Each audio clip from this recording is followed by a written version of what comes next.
Assalamualaikum warahmatullahi wabarakatuh. Innal hamdalillah wassalatu wassalamu ala Rasulillah wa ala alihi wa sahbihi wa mawalah.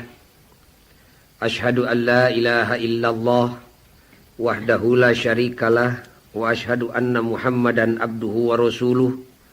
Ayyuhal hadirun ittaqullah haqqa tuqatihi wa la tamutunna illa wa antum muslimun.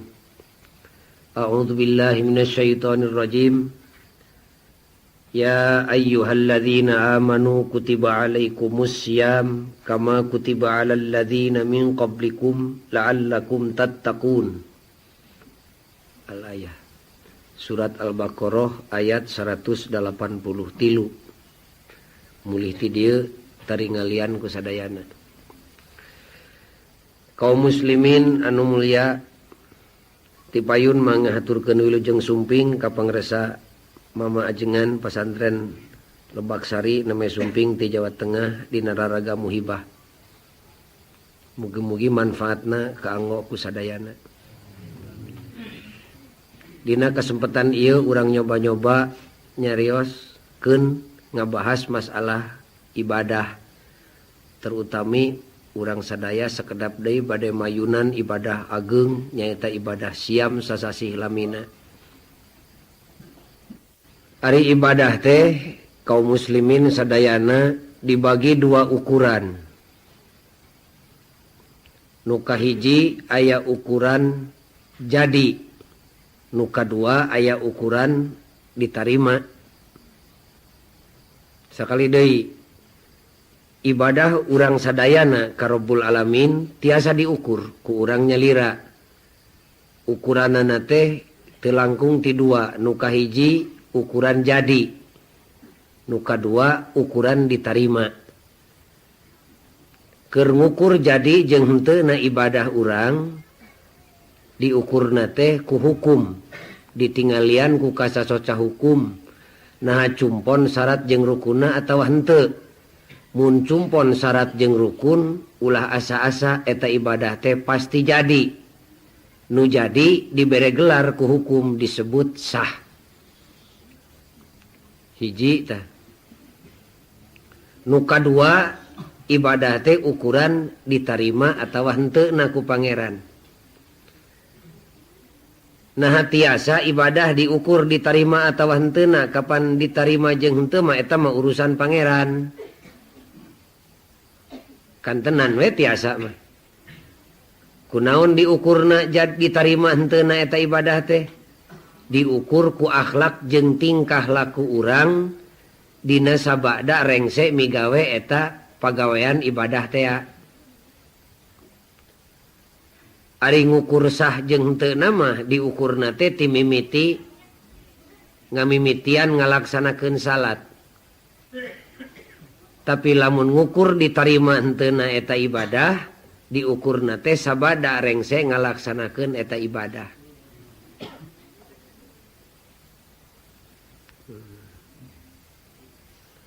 Nah pokoknya aya ukuran jadi aya ukuran ditarima, nah aya ibadah nu jadi teu ditarima. Bisi naros kaum muslimin. Jawabanana kan tenan we. Aya mah teu satiap ibadah nu jadi ditarima ku Allah. Da loba nu jadi teu ditarima atawa tacantang tu ditarima ku Rabbul Alamin. Tapi lamun ditarima pasti jadi. Sabab Allah tara narima kana ibadah nu teu jadi. Awas ya kanu aranom terutama. Jadikeun ta ukuran. Setiap ditarima ku Allah pasti jadi. Da Allah tara narima kana ibadah nu teu jadi. Tapi lamun jadi eta ibadatna tacantang tu ditarima. Da loba nu ibadatna jadi demi hukum tapi teu ditarima. Ibu nyadiakeun tuangan keur caroge mulih ti padamelan. Disadiakeun dina meja. Dibersihan tempatna, salaki datang disambut kalawan hormat, senyum simpul nu menggairahkeun. Salaki sumping disumanggakeun, mangga bapana geura tuang. Sagalana ge asak. Salaki ngajawab, kami poe ieu moal dahar sabab geus di imah batur. Asak tadahareun teh. Asak tapi tacantang tu di dahar ku salaki da loba nu meunang ngasakan pamajikan teu di dahar ku salaki. Rupa-rupa alesanana mah nah lantaran geus seubeuh di imah batur atawa meureun salakina aya kakeheul ka pamajikan. Tapi nu jelas teu satiap pasakan meunang pamajikan nu asak di dahar ku salaki. Da loba nu asak teu di dahar. Tapi lamun pasakan pamajikan di dahar ku salaki, pasti asak da salaki tara ngadahar beas. Kahartos ya. Setiap ibadat anu jadi tacantang tu ditarima ku Allah. Da loba nu jadi teu ditarima, ladang salatna di akhirat engke kosong. Ladang puasana di akhirat eta kosong. Jadi nama jadi. Tapi kosong. Tapi lamun ditarima ku Allah pasti jadi. Da Allah tara narima kana ibadah nu teu jadi. Ukuran nu bieu teh kanggo sagala ibadah.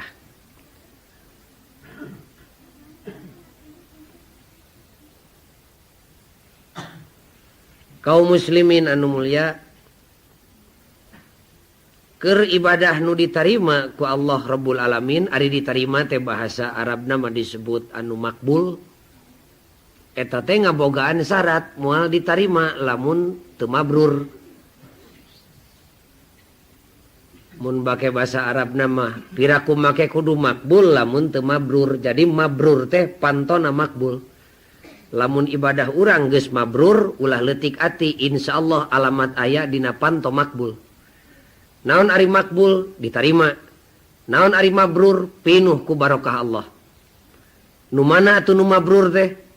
Ibadahna anu mabrur teh tina hasil ibadahna ngabogaan pangaruh dina kalakuan sapopoe dina sabada eta ibadat rengse dilakukeun. Ari lumrahna kaum muslimin di Indonesia nya urang epan osok ngadangunya aya kecap mabrur-mabrur. Umumna mah sok dipake ku jelema nu dek angkat ka Mekah. Komo ari jelema galedek mah. Ditulis dina surat kabar nyeun advertensi. Ku bahasa Indonesia, nu ku bahasa Sunda, nu ku bahasa Inggris. Dek init ka Mekah jelema anu ararageung. Menta doa nanti kaum muslimin sararea kuring rek init ka Mekah muga-muga cing jadi haji mabrur. Lamun awewe doakeun kuring rek init ka Mekah muga-muga balik ti Mekah sing jadi haji nu mabruroh. Kecap mabrur teh parantos nganjang kana cepil sadayana oge nyaeta galibna bijil tina lambeina jalmi nu dek ngalaksanakeun ibadah haji. Eta teh salah? Teu salah. Kitu alusna. Minta doa hayang jadi haji anu mabrur. Ngan sim kuring tepi ka kiwari asarna geus aya 20 tahun ya jadi kiai teh. Encan ngadenge ti pamajikan we minta doa ka salaki, doakeun bapana kami rek salat muga-muga salat kami sing mabruroh tara aya da. Atau ayeuna rek puasa sugan minta doa ka indung ka bapa ka nu mah suci abdi bade puasa sabulan lami na Gusti muga-muga puasa jisim abdi sing mabrur tara aya da. Duka teu apaleun marukan mabrur teh salakina ibadah haji wungkul. Duka memang ari ibadah haji mah mata hayang mabrur ge meureun pan ongkosna jutaan leuwihnya. Ari salat mah pan teu make ongkos ge jadi nu matak rek mabrur dek hanteu meureun kitu kira-kira mah. Kira-kira padahal salat tihang agama. Sabenerna nu hayang mabrur teh sanes dina ibadah haji wungkul. Tapi zakat urang hayang zakat anu mabrur. Urang ngalakukeun puasa hayang puasa anu mabrur. Urang salat hayang salat anu mabrur. Urang ngadegeun imah tangga anu mabrur. Nah, di mana mabrur pasti dihujanan ku barokah Allah Subhanahu wa taala. Di mana Allah geus menurunkeun barokah mah da teu aya kasulitan boro-boro di alam dunya, di akhirat ge da moal aya sulitna. Leungit we barokah Allah tong ngarep-ngarep make kudu papanggih jeung kanugrahaan moal aya. Nyinggung saeutik ta model ayeuna kamari ieu na kalangkung pan gujrud tepi teh basana mah ka kampung oge. Malah kasim kuring aya nu nanya. Pagojali sanyana mah abad ayeuna teh abad anu pangmajuna ti mimiti aya jelema di ieu alam dunya moal aya alam dunya nu pangmaju-majuna jeung pangtartib-tartibna iwal ti abad ayeuna. kajeun zaman Nabi naon pangmajuna alam ayeuna mah. Sarjana ekonomi pabalatak di mana-mana, sarjana teknik geus teu kabilang. Rupa-rupa sarjana. Alat-alat beuki maju, tape recorder teh, televisi teh, video teh, malah piknik teh aweuna mah pan tepi ka bulan. Baheula mah ka Mekah 40 poe di jalanna, turun tina kapal teh kapan jelema teh siga sampe meunang meulem. Da puguh kapalna ge kapal ku areng, ayeuna mah 8 jam tepi. Baheula mah ngitung duit ku nyere, pang pinterna teh Cina, kapan ngitungna teh ku cipoah. Anu baluner teh truk trek, ayeuna mah komputer. Ceuk akal mah cadu dina zaman kiwari make kudu titajong kana kerugian dina masalah dagang. Piraku make kaliru ngitung duit dina zaman kiwari. Tegasna mah tidak pada tempatnya di abad mutaakhir seperti sekarang ini terjadi resesi dunia. Tapi nah hanya bet jadi baik di negara batur gejret duit tepi ka hargaan akibat resesi teh. Cek nu nanya ka sim kuring naon sababna Pak Ghazali make jeung terjadi resesi dunia, ku sim kuring dijawab wallahu alam. Da sim kuring mah lain sarjana ekonomi teu nyaho. Tanyakeun ka ahli ekonomi. Ngan lamun nanyakeun ka sim kuring nempo tina kacamata agama babari ngajawabna. Kawasna bae dina zaman kiwari teh kalengitan barokah Rabbul Alamin.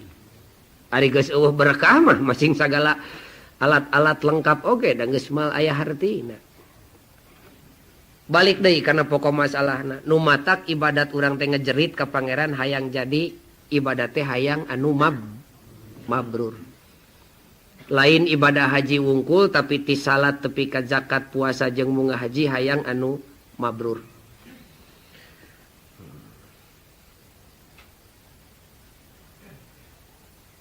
Sumun atuh jelaskeun ku Pak Ghazali nu kumaha nu mabrur teh. Anu mabrur teh nyaeta anu ngabogaan pangaruh tina ibadatna. Ibu salat nu mabrur jeung bapa. Balik salat teh memeh salat cerewet, balik salat eureun cerewetna. Mabrur. Nya ditarima nya jadi. Kumaha lamun sabalikna lamun teu mabrur, ulah kaget dibere gelar deui teh ku syariat Islam disebut mardud. Nu kumaha nu mardud deh jadi nama tapi ulah ngarep-ngarep baris ditarima. Cong salat mani leket keur salat teh. Sujudna ge mani aya saperapat jamna. Tasbihna 5 meter. Fatihahna bentes. Balik ti pangjumahan pangheulana. Ngarah babari nukurkeun senal butut kanu weuteuh. Jadi salatna jadi ditarima kacida moalna disebut mardud. Kumaha puasa nu mabrur? Memeh bulan puasa, bulan rewah, goreng budi, goreng ucap, goreng lampah, goreng laku, sup kana bulan puasa. Laku gorengna diganti ku nu hade, kedulna diganti ku daekan, nunutanana diganti ku anteng, koretna diganti ku bager bulan puasa.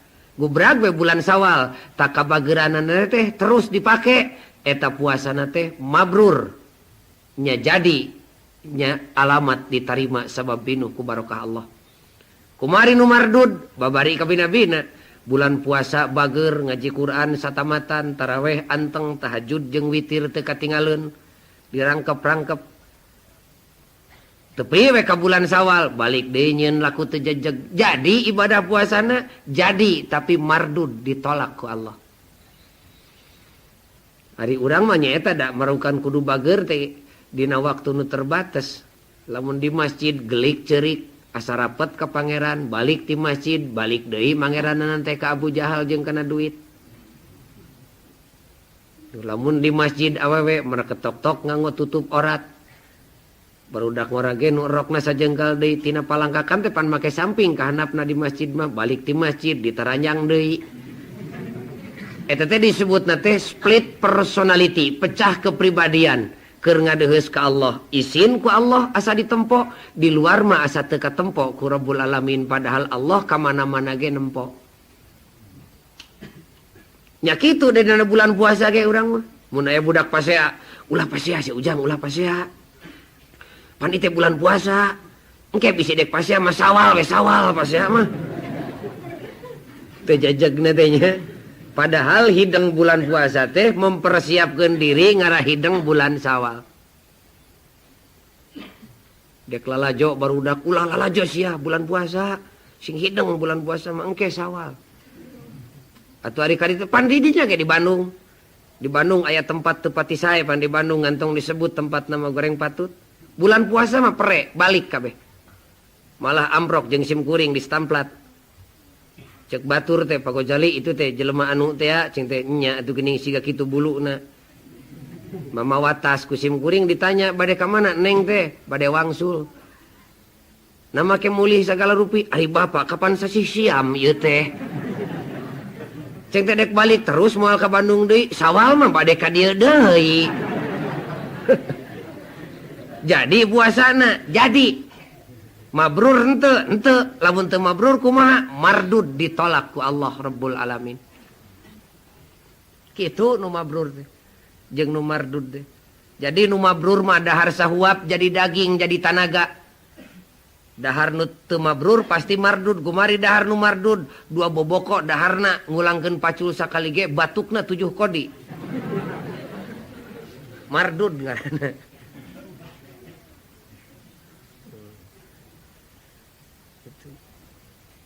Kaum muslimin anu mulia sakali deui ngadua ka nu Maha Suci moga-moga ibadah urang kabehanana ti mimiti ibadah salat, ibadah puasa, zakat jeung haji, tepi ka kawin jeung ngurus putra, ngadegen imah tangga, katut dagang jeung tani, ngajerit ka Allah hayang nu mabrur Gusti, hayang dibarengan ku barokah Rabbul Alamin. Naon hartina lamun ibadah abdi jauh tina kamabruran. Atau lamun ayeuna urang geus kasebut ibadah na mabrur ngajerit ka pangeran hayang bisa mempertahankeun kamabruran.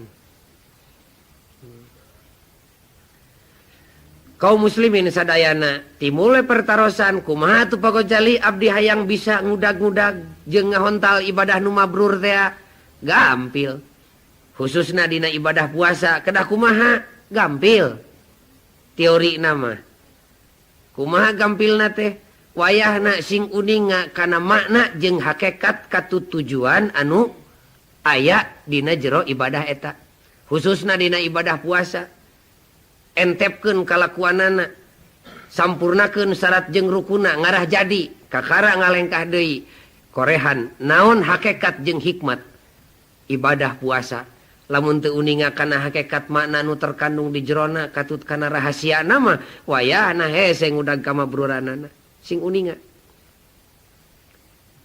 nu paling pokok mah tangtu kedah urang teh uninga yen ibadah puasa teh taya kajaba iwalti lantaran rumasa dititah ku Allah Subhanahu wa ta'ala. Ya ayyuhalladzina amanu kutiba alaikumussyam. Titik. Entong kieu puasa teh ngarah anu teu aya. Mun ditanya ku batur naha ibu make puasa lantaran kuring iman. Nari nu iman kudu puasa da diwajibkeun sote kanu iman nu teu iman mah teu wajib. Atuh dek teu iman we kuring mah ngarah teu puasa jelema teu ecreug tah mah. Maksudna teh diwajibkeun kanu iman ari nu teu iman mah masing puasana 17 tahun ge hartina naon-naon nyiksa diri we tah mah. Nu matak nu paling tipayun kedah ditancepkeun teh landasan idil iman ka Allah. Allah nu diimankeun ku urang marentah puasa atuh urang ridho migawe ibadah puasa.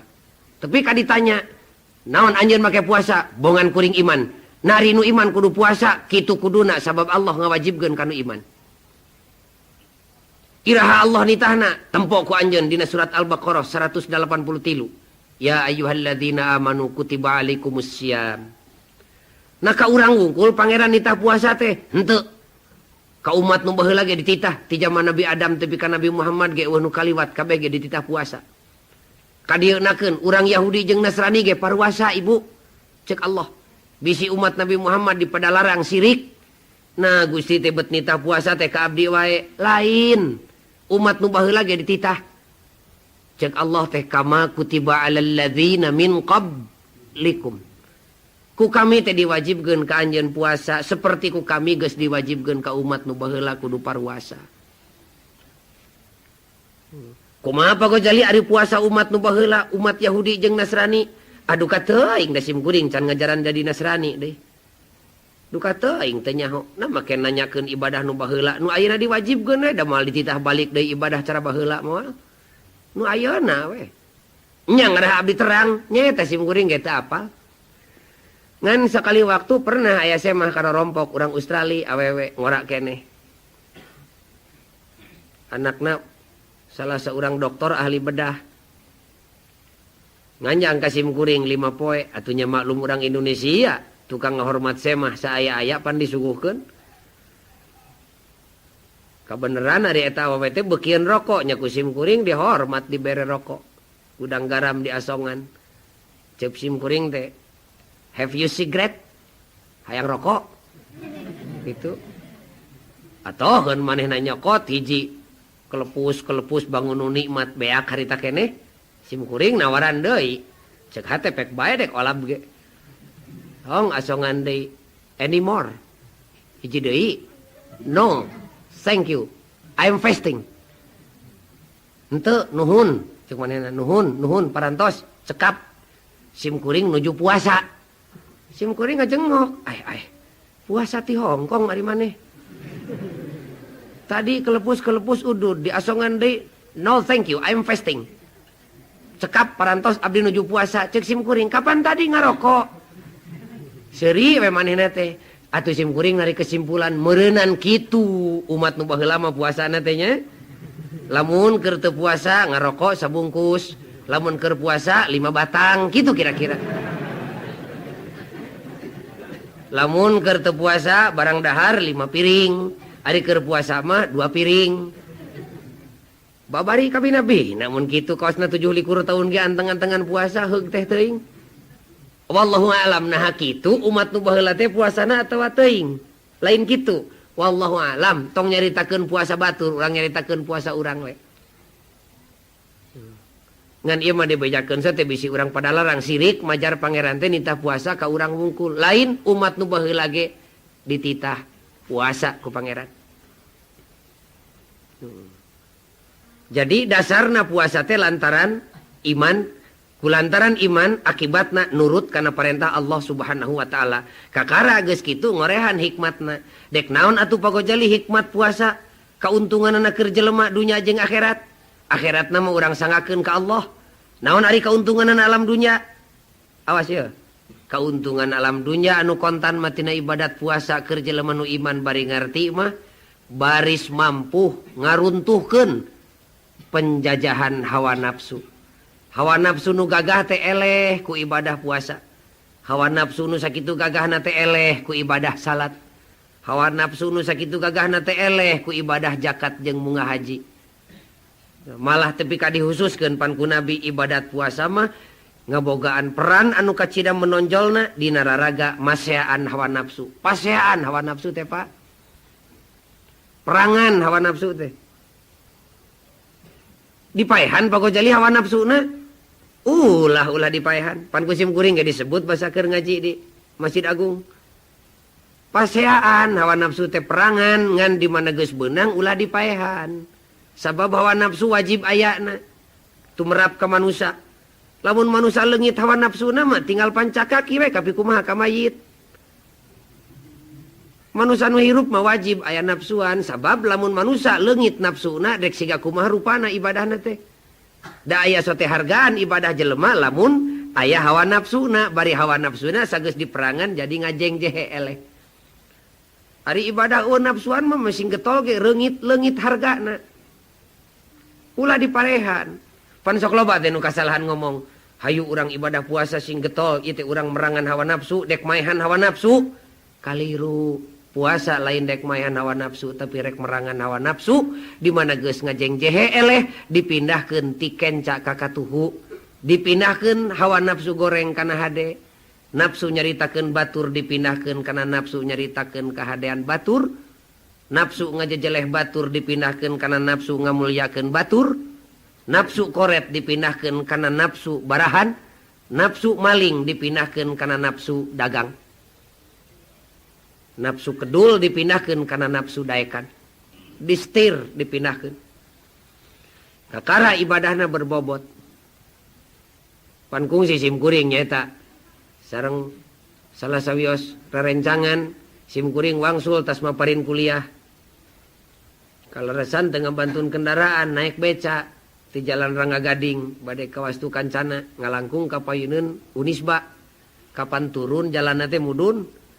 Simkuring harita naik beca, ari ti handap aya beca anu kaluhur.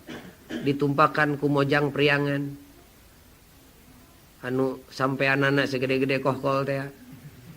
Siga mojang pada larang we.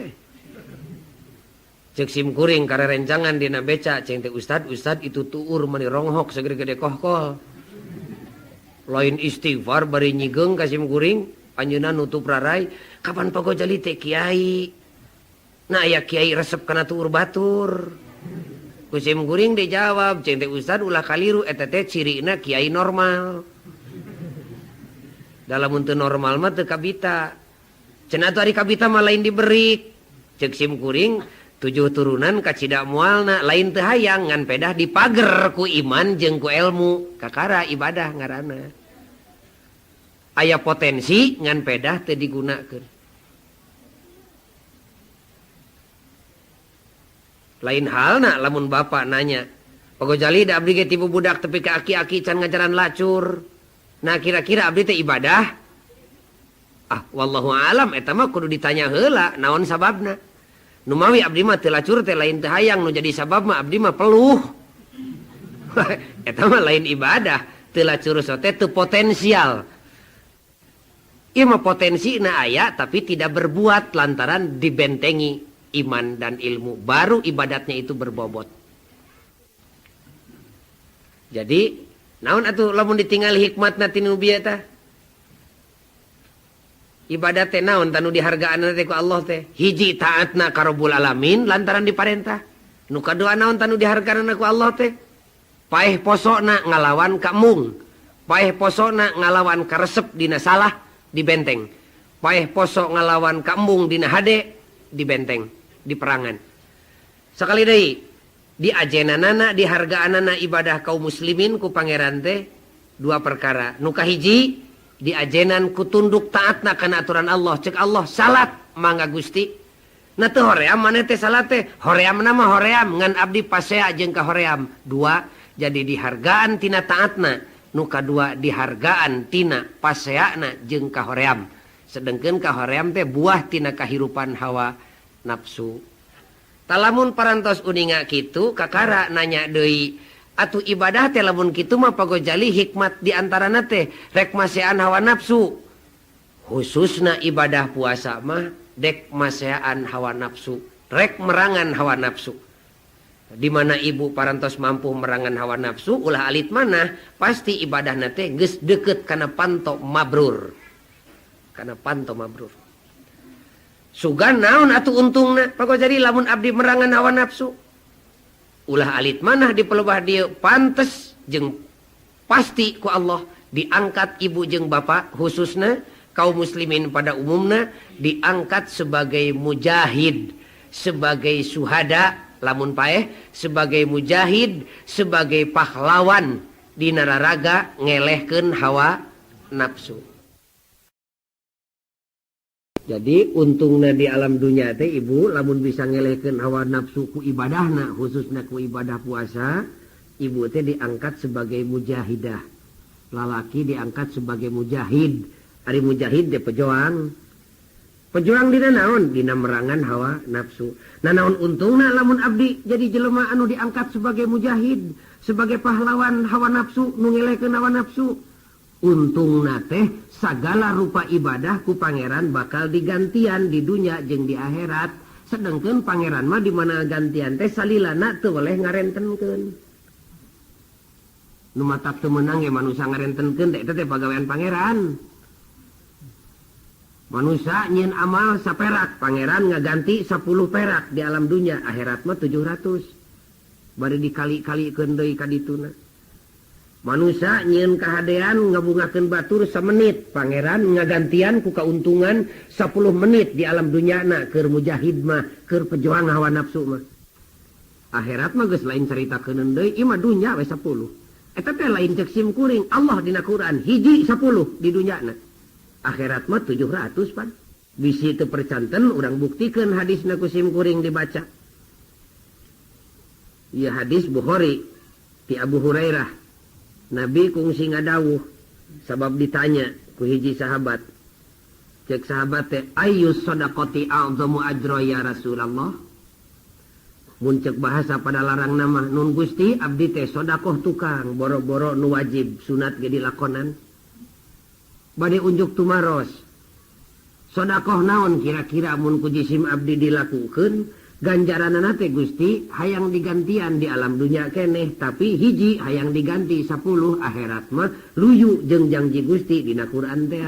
Sedekah naon naha uang naha barang naha saperak naha sajuta nu bakal diganti di alam dunia na jadi 10 tina hiji di akhiratna jadi 700. Rasul ngajawab lain duit lain barang nu dihitung lain gede jeung saeutikna nu diukur tapi nu diukur ku agama mah manjing atawa henteu nu kumaha Gusti nu manjing teh atuh Kangjeng Nabi ngawaler deui anta saddaqa wa anta sahihun pek aranjeun kabeh geura sedekah bikeun perkara atawa barang teh kabatur nu pantes jeung nu hak narimana dek fakir dek yatim dek miskin dek piatu dek masjid dek madrasah dek jalan dek jembatan pek bikeun ku anjeun iraha Gusti mikeunna wa anta sahihun pek bikeun ku anjeun dina waktu anjeun keur cager sedekah saperak dina waktu keur cager leuwih gede ganjaranana di payeunan Allah tinimbang sedekah 1 juta nu dilakukeun dina waktu keur gering. Ku urang ge kahartos pan logikana. Ari jelema nu keur cager teh pan nu loba pangabutuh teh ya. Nu hayang meuli sawah nu cager, nu hayang ngomean imah nu cager, nu hayang namahan meuliean kendaraan nu cager, nu hayang namahan kagungan garwa nu cager. Dan nu sakarat mah dongeng na make hayang kawin 7 likur kali deui. Cacak nu keur cager loba pangabutuhna masih kene daek maledogeun rejeki barang saketip ka batur. Tah da moal daek mere sedekah ka batur lamun teu pasea heula jeung hawa nafsuna. Ku sabab kitu ladang sedekahna teh hiji diganjar ladang sedekahna, salapan ladang paseana jeung hawa nafsu. Ku sabab kitu 10 ganjaranana di dunya kene. Model salat kapan ku pangeran ge dibedakeun lewat rasulna. Salat sunat tahajud dilakukeun ku jelema, salat sunat duha dilakukeun ku jelema, pan beda nilai duha jeung tahajud. Gede salat duha ge ganjaranana ngan dibandingkeun jeung tahajud mah pan danten tahajud. Naon sababna? Kahati ku akal ge tahajud tengah peuting. Panyakit nuh keur nganjang ka urang, pamajikan keur loba pangabutuh, tatangga anyar keneh paeh pira ku daek turun kaluar. Tapi hayang bae tahajud, da moal dek tahajud mun teu pasea heula jeung hawa nafsuna. Tah hiji buruh tahajudna, salapan buruh paseana jeung ka embung. Kitu analogina, kiasina. Contoh nu kadua mah seperti salat pamuda jeung salat aki-aki beda. Aki-aki salat di masjid 2 jam, sujudna, tasbihna 5 depa. Leutik ganjaranana. Dibandingkan jeung salat budak wara di masjid 2 menit. Bari salatna budak wara teh cungak-cingek persis seperti hayam macokan parab. Allahu Akbar, likum jeleng. Gede ganjaranana dibandingkan jeung salat aki-aki 2 jam di masjid. Nu mataki ibadah teh meningkeun ngora. Sanyana mah jeung geus kolot. Ari keur ngora unggul, geus kolot eureun teu ecreug di ngaranna suul khotimah teh. Model dahar ari huap nu mimiti nu kadua nu katilu jeung daging hayam ngan tungtungna jeung hitut eta teh usul mah. Anu jelas mah ibadah teh mending keur budak we jeung geus kolot. Ngan ieu mah analogi. Naon sababna budak wara ditingkatkeun derajatna ibadahna? Sabab budak wara galibna keur mejehna dikeukepan ku hawa nafsu. Budak wara teh boro-boro ka pangeran anu gaib ka indung bapa, indung nu ngaheujeunkeun da geus teu hayang nyaho kana jasana pan. Kitu lumrahna budak wara. Aya kecuali nu teu kitu, tapi lumrahna. Cacak budak wara keur disileungleman jeung dikeukepan ku hawa nafsu, masih kene daek migawe salat 2 menit di masjid bari siga hayam macokan parab. Gede darajatna. Naon sababna? Da moal daekeun salat mun teu pasea heula jeung nafsuna. Tah hiji buruh salatna, salapan buruh perang jeung hawa nafsu. Eta pemuda dianggap sebagai mujahid, pahlawan nu geus ngelehkeun hawa nafsu. Ceuk baturna teh, euy urang lalajo jaipongan euy, kedek salat heula Allahu Akbar, likum gua jeung. Gede ganjaranana tinimang aki-aki salat 2 jam. Naon sababna? Ari aki-aki mah salat 2 jam teh atuh da kaeunteupan ku tinimang. Ngagoler di imah, goreng patut aing teh dan tegering itu era kuminantu. Gajeleng keluar moe tonggong dina teras, keur ngeunah-ngeunah moyan lar hansip ngaliwat. Duh, hanya kal teuing aya hansip ngaliwat era aing teh siga aki-aki pangedulan tinimang kieu anggur si dek ngajual tanaga ka pabrik. Moal aku, da tanaga nage tanaga sesa. Saan hayang meuli tanaga aki-aki. Ari huap sarua jeung budak ngora, ari ulang sarua jeung papatong nu keur gering. Aduh, tuh genah jadi aki-aki aing teh ngajual tanaga teu laku tinimang kieu mending lalajo ngarah bunga. Moal bunga lalajo nage. Aki-aki teh ya atuh. Init ke bioskop boro-boro parawan dan ini gitu hayang dibarengan ku aki-aki. Aing teh kieu lain tuh genah jadi aki-aki ngaringkuk di imah era ku minantu. Moyan di buruan isin ku hansip. Ngajual tanaga teu laku da tanaga sesa init lalajo teu bungah dawuh nu daekeun marengan kieu lain tinimang kitu aing mah mending ka masjid leutik ganjaranana ge sabab ka masjid na ge lain perang jeung hawa nafsu tapi nyingkahan ka teu pantes nu kitu ngungsi ngaranna leutik nu ngungsi mah da muga-muga yen hadir ka dieu ye ulah kaasup ngungsi ceuk bapa teh hoream aing teh sanyana mah ngaji teh cangkeng karasa sudah hareun tepati aya tunuh nyamperkeun ngan ari teh ka masjid goreng ka tempona ku batur tatangga init aing teh init cicing di imah janji ayeuna dek mayar hutang ngan duit can aya keur mayarna tinimang aya nu nagih mending ka masjid ngungsi teh mah ngaranna nu matak bisi kitu niatna dangdanan deui ti ayeuna niat ka dieu teh hiji ngaji kadua iktikaf da di masjid naon sarua initna tapi rugi pan cilaka. Da ibadah mah kabeh ge capek lain ibadah wungkul di dunya mah eueuh teu capek kabeh ge. Ti salat tepi ka jahat teh capek. Kan tosim kuring nanya ka copet, cen betah anjeun mah jadi copetnya lah. Kari nyabutan we tina pesak batur, da kuring mangala duit teh capek. Adi pagojali capek abdi. Cen capek nyopet teh, capek pagojali nyopet teh. Malah mun beunang ku polisi mah pan babak belur abdi teh. Ceng teh atuh sarua capek nama mending dagang we, nyopet capek, dagang capek mending dagang halal-halal. Coba dawuh nu teu capek di dunia mah. Bubujangan capek, kawin capek mending kawin haneut-haneut. Da capek kabeh ge, puasa capek, teu puasa capek mending puasa, salat capek, teu salat capek mending salat. Ngaji capek, teu ngaji capek pan mending ngaji. Pek bapak ngarah teu capek dek ngalamun we, leuwih capek psikologis tah mah. Tuh. Cicing capek digawe, capek mending digawe. Tah jelema nu daek perang jeung kacape teh mujahidah. Keur awewe mujahid keur lalaki pahlawan dina merangan hawa nafsu. Salat aki-aki nu kitu mah ngungsi eta mah leutik. Ari keur aki-aki nu perang jeung hawa nafsu mah leuwih ti budak ngora gedena ge. Malah eta mah legok tapak genteng kadek bari perang jeung hawa nafsu. Oh malah kaberi ku budak ngora eta mah.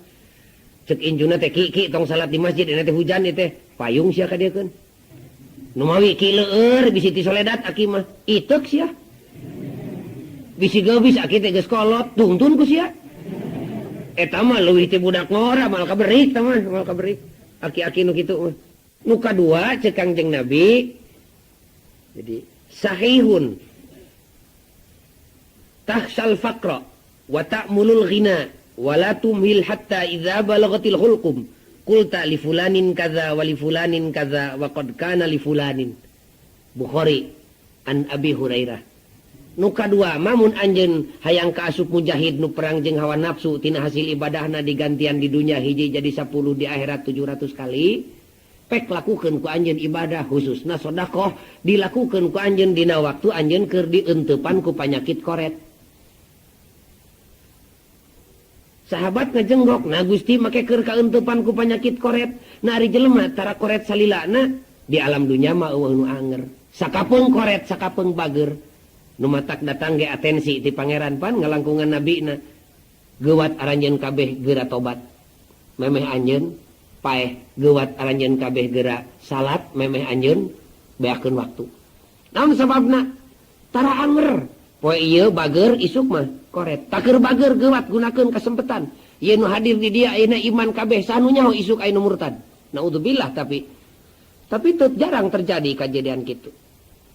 Sumun jelema teh osok koret ka kapeungan bager tara salilana, koret tara salilana. Talamun hayang ibadah anu ningkat darajatna khususna sedekah lakukeun dina waktu anjeun keur koret. Iraha ari jelema usum koret teu tangtu. Kumaha jelema we jeung kumaha kaayaanana ngan lumrah nama bulan puasa.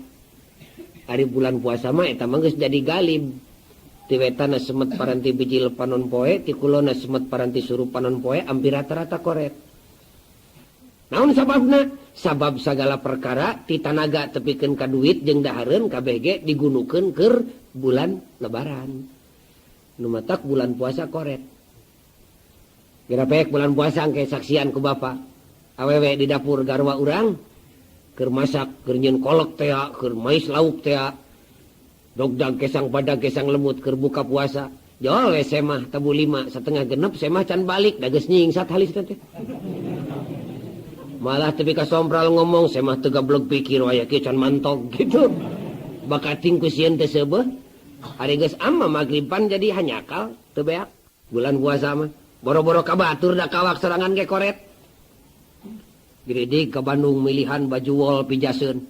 Kajeun marema dibeli bulan rewah. Kajeun mahal ongkosna dikaput bulan puasa. Jas weuteuh diistrika bulan puasa. Da teu dipake ngagantung we. Malah salat mah make kaos belang we bari bau. Teu saeutik malah nu dibuligir.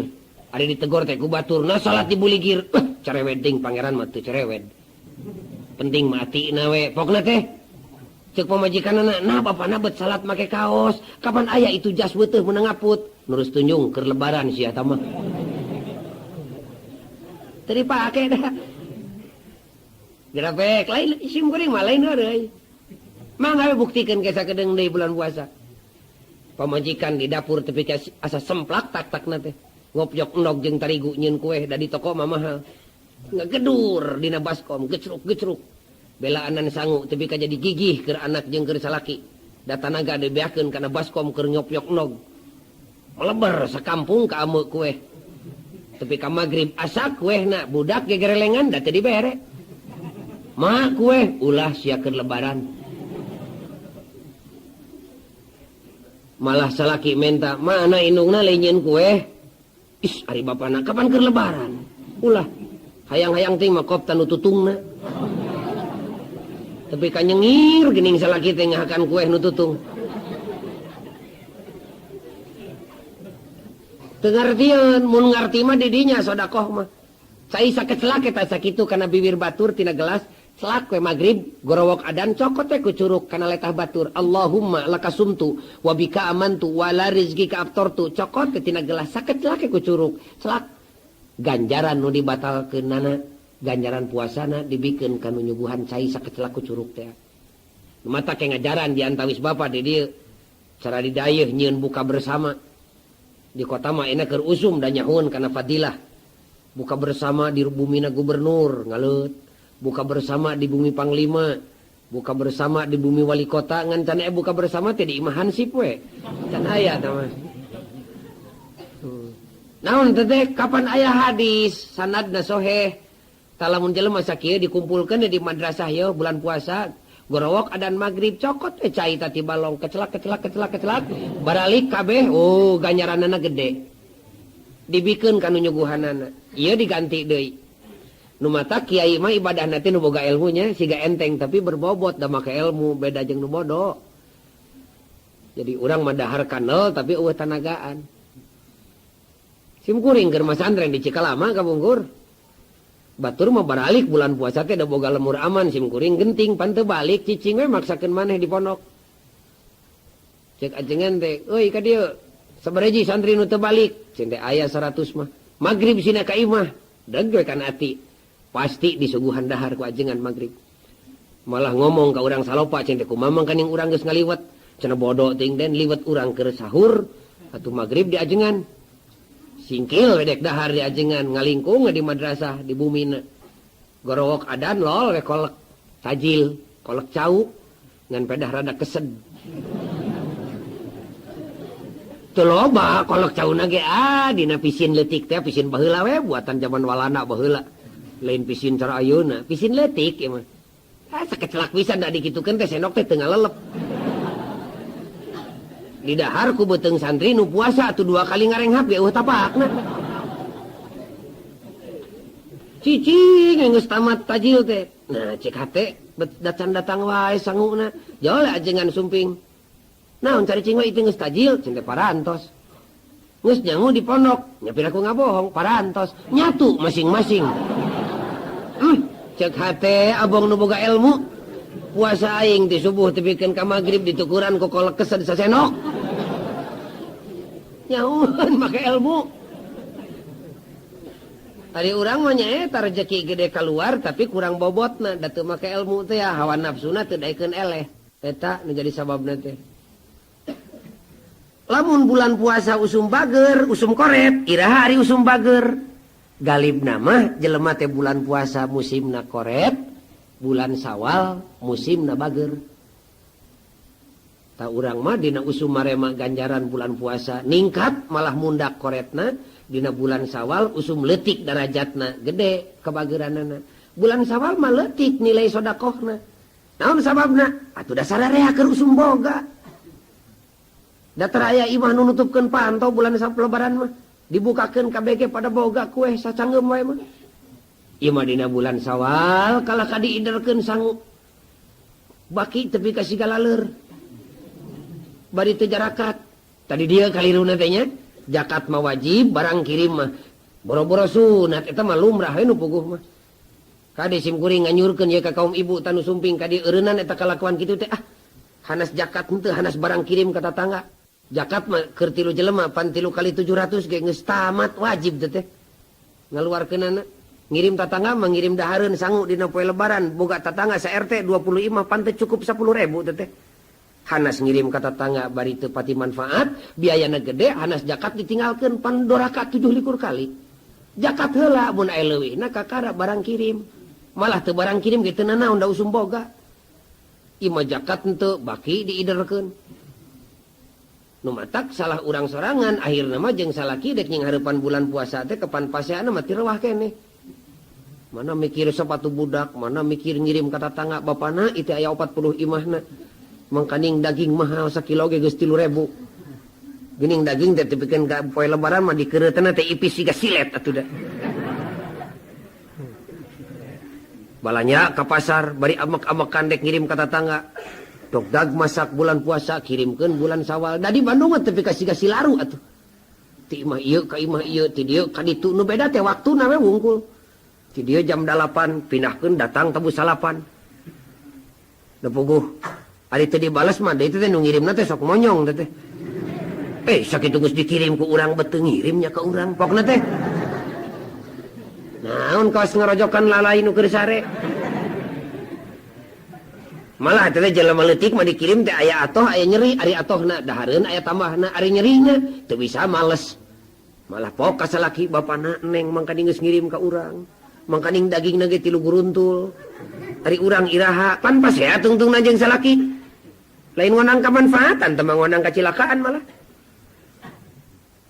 eureunnan tah kusim kuring ditaliti tanu barang kirim dina poe puasa teh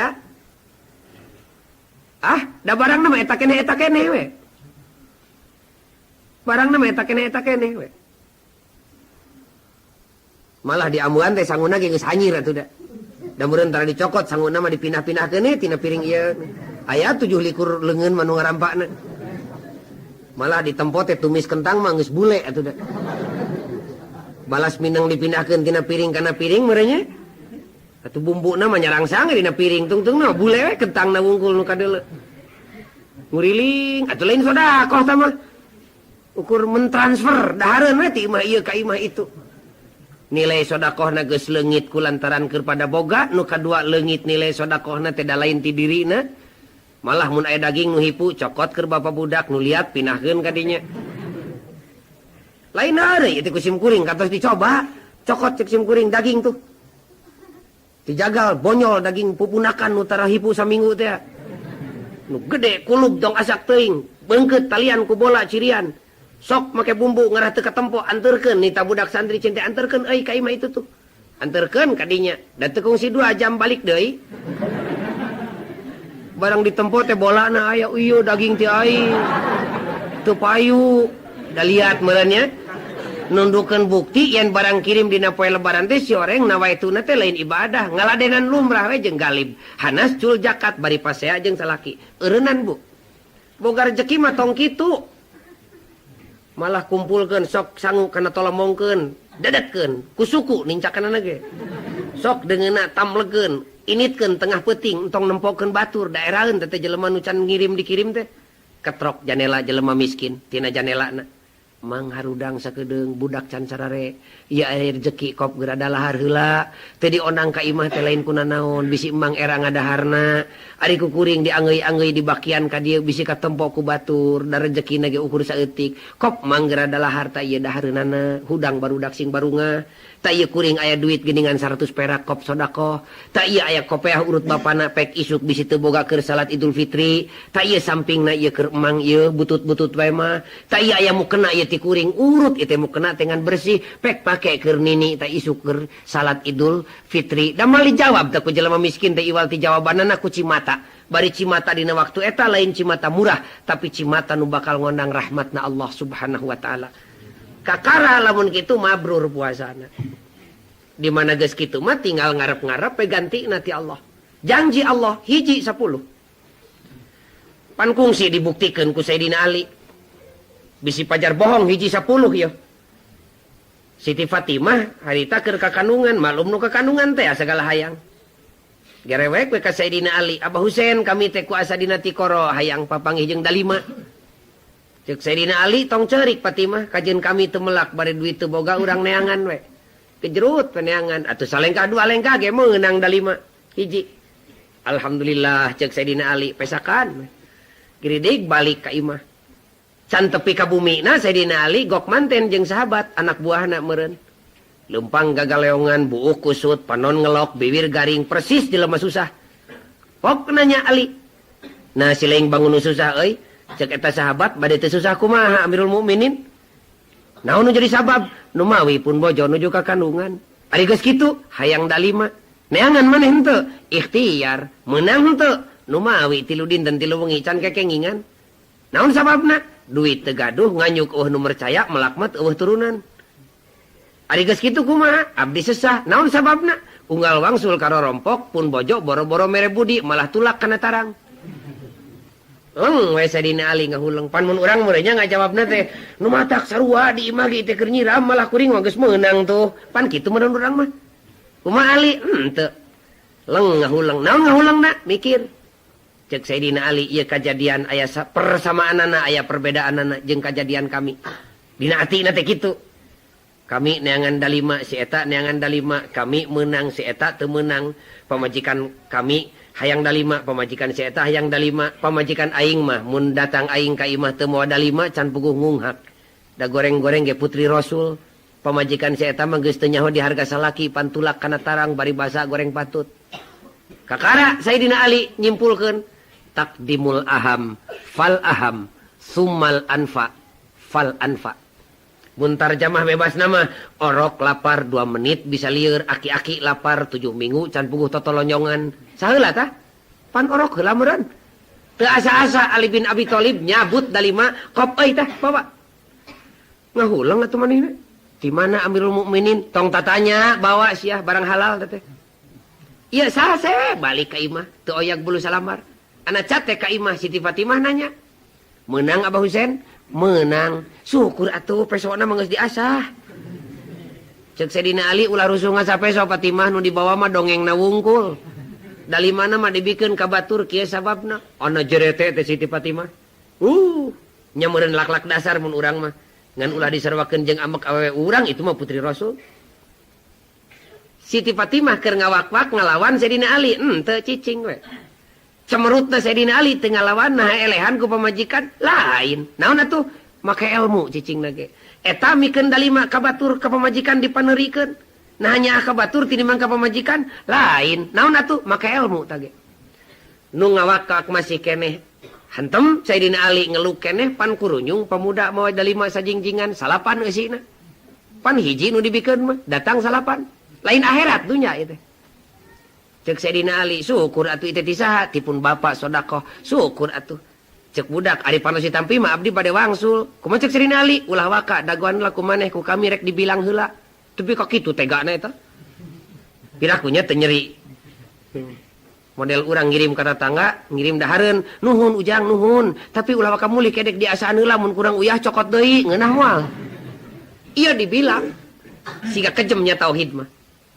Bilang, jelek teh salapan, lain bunga Sayyidina Ali malah nanyakeun ka mana sia hiji deui. Pan 2 kali amak nage budak. Nah irami HP. Ieu mah dalima tipun bapak merek ka anjeun eusina di wadahna kana jingjingan eusina mah dek 5, dek 6, dek 10, dek 8 butuh tanpa teu butuh rek dicokot deui.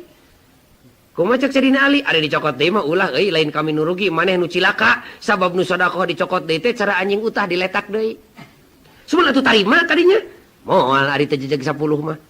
Kapan cek anjeun ulah toma ari ya malah anjeun sorangan nu nyontoan toma. Ali ngajawab, lain kami nyontoan toma, lain kami hayang 10. Teu pira beuteung nu nyiram sabelah ge can pugu beak. Tapi maneh ulah ngagoda karena keyakinan kami. Mustahil Allah jeung Rasulna bohong.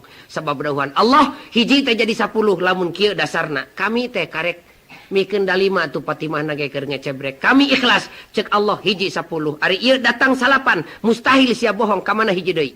Tah, tepi kadinya iman batur. Cek budak atuh kitu gamparan manawi teh teu kitu ieu dibikeun hiji disumputkeun dina jubah. Cek Sayyidina Ali ulah sumput salindung sia. Bisa yang dalima mah diuk ku kami disuguhan.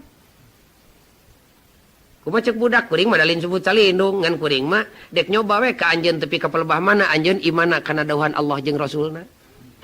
Ada garewek teh Siti Fatimah ti dapur da kami mah yang dalima sote bobodohan dalinnya. Ngan dek nyoba we ka salaki tepi ka pelebah mana nyaahna ka pamajikan nu keur ka kandungan.